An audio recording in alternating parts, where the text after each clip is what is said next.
सलाम, नमस्ते, सत श्री अकाल। मैं हूं रज़ा और आप देख रहे हैं रज़ाग्राफी। एक बड़ी खबर अलग से आपके सामने पेश कर रहा हूं, अलग ही रिपोर्ट आपके सामने पेश कर रहा हूं। तुर्की को लेकर ये एक सबसे बड़ी खबर है और ज़्यादातर जो मीडिया है इसको नहीं दिखा रहा है।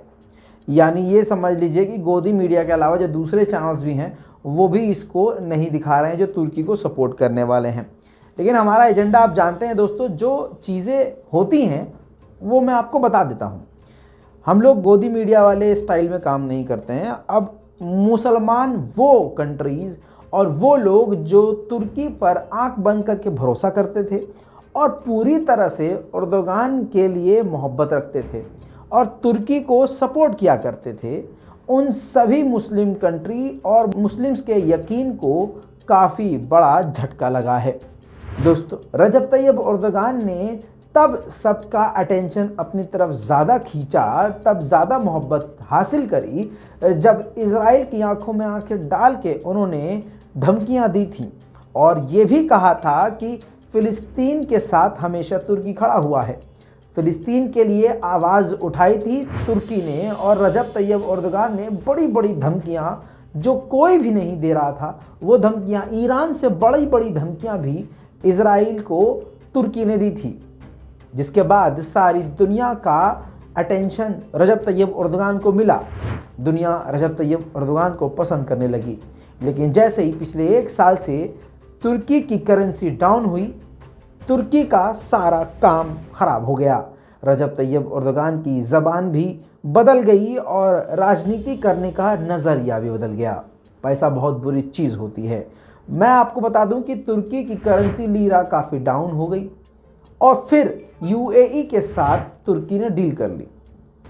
यहाँ तक ठीक था, लेकिन अब सबसे बड़ी खबर यह आई है कि रजब तैयब एर्दोगान ने ऐलान किया है और उन्होंने इज़राइल से ये उम्मीद की है कि जल्द से जल्द इज़राइल के प्रेसिडेंट तुर्की पहुँचेंगे। जी हाँ, यहूदियों के साथ अपने रिश्ते ठीक करने के लिए तैयार हैं।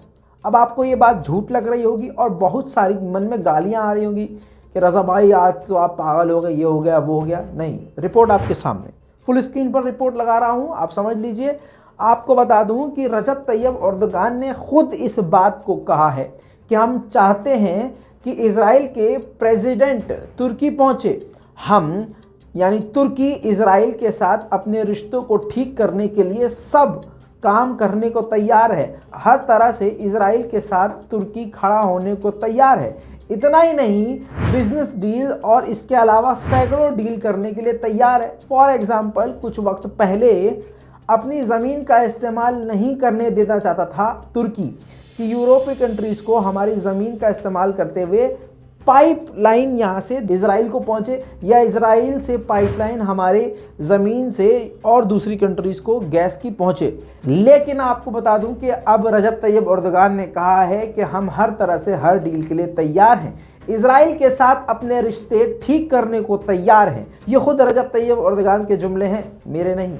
अब सुनिए दोस्तों आगे की बात। रजब तैयब एर्दोगान ने यह भी कहा कि इस वक्त हम इज़राइल के प्रेसिडेंट से लगातार बात कर रहे हैं और हम चाहते हैं कि वो जल्द से जल्द तुर्की पहुंचे। इतना ही नहीं दोस्तों, आगे और झटका सुनिए। रजब तैयब एर्दोगान की ज़बान ऐसी पलटी कि उन्होंने अब बेनेट, पीएम बेनेट, जी हाँ, ये जो बेनेट है, जो अभी इस वक्त जब आप ये वीडियो देख रहे हैं, इस वक्त भी शेख जर्रा और फिलिस्तीन के अलग अलग इलाकों में फिलिस्तीनियों के घरों को सामान समेत तुड़वा रहा है। जी हाँ, ऐसी कड़ाके की ठंड में, ऐसे ख़राब मौसम में लोगों को बेघर कर रहा है ये पीएम बेनेट। इसके बारे में रजब तैयब एर्दोगान ने ऐसी बात कही है जिसकी आपको उम्मीद नहीं होगी। रजब तैयब एर्दोगान ने पीएम बेनेट के लिए कहा है कि पीएम बेनेट काफ़ी पॉजिटिव हैं, इनका दिमाग काफ़ी पॉजिटिव है और वो चाहते हैं कि जल्द से जल्द इनके साथ यानी इज़राइल के साथ रिश्ते तुर्की के ठीक हो जाएं।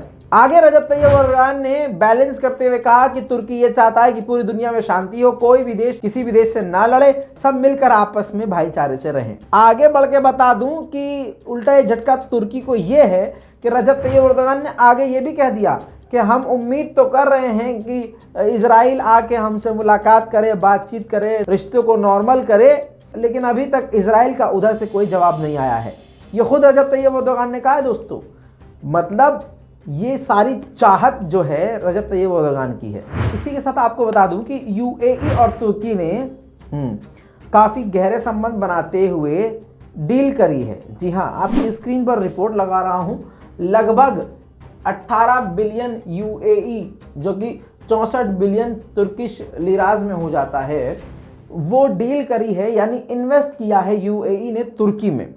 इसी से समझ में आता है कि तुर्की की हालत इस वक्त काफ़ी ख़राब है।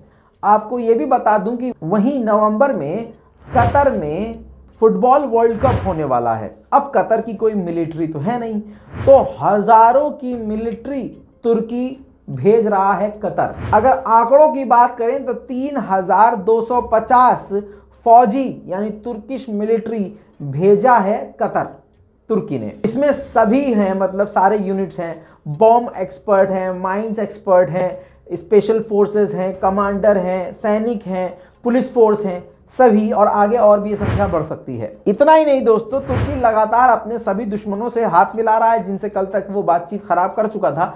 आज वो पता नहीं क्यों सबसे हाथ मिला रहा है। आपको बता दूं कि आर्मीनिया और तुर्की ने भी हाथ मिला लिया है, और 2 फरवरी से तुर्की और आर्मेनिया के बीच में इंटरनेशनल जो फ्लाइट है जो बंद हो गई थी वो चालू हो जाएंगी। बहरहाल इस पूरी रिपोर्ट पर दोस्तों आपकी क्या राय है? रजब तैयब एर्दोगान के इस बदले हुए अंदाज और बदले हुए बयान पर आपका क्या कहना है? अपनी राय कमेंट में लिखिए, ज़रूर लिखिए और रिपोर्ट को शेयर कीजिए। मैं हूं रजा और आप देख रहे हैं रजाग्राफी। जय हिंद।